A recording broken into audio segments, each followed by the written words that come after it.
Goddag og rigtig hjertelig velkommen til afslutningen på OL. Jeg er Karen Frydendal, og jeg vil være jeres vært igennem det her forløb. Det er jo slutningen af OL, og derfor så skal vi have en masse highlights for lige at se, hvordan det er gået alle deltagerne her til OL.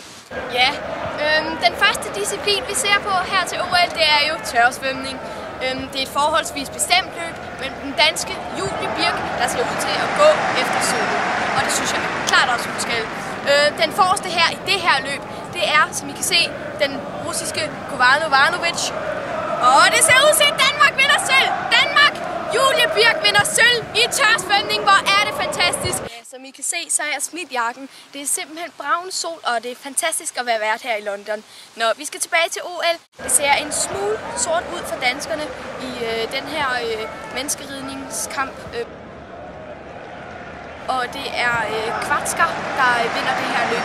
Desværre ikke for danskerne. 1, 2, 3, 4, ja, og tommelfingerkriger.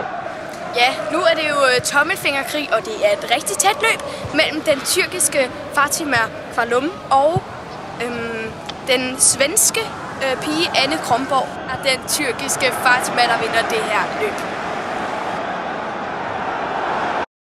Så er alle highlightsene slut her til OL, og det var nogle rigtig spændende kampe og løb. Jeg synes, det var rigtig fantastisk. Og vi er lige i gang med et lille interview med Julie Birk, som vandt sølv til tørsvømning. Så vi stiller hende lige et par spørgsmål. Nå Julie, hvordan var det at vinde sølv til tørsvømning? Det var rigtig dejligt. Jeg synes, at bare den følelse at vinde, det var eller få sølv, det var sådan. Det kan jeg godt forstå. Vil du gerne have vundet guld i stedet for sølv? Selvfølgelig. Det vil jeg altid. Så du blev ikke skuffet eller noget? Du var bare glad? Ja. Okay. Ja, det var sådan set bare lige et kort interview, hvor vi spurgte, hvordan Julie havde det med at vinde sølv. Tusind tak for en dejlig sæson. Jeg håber, vi ses næste gang, der er OL. Tusind tak.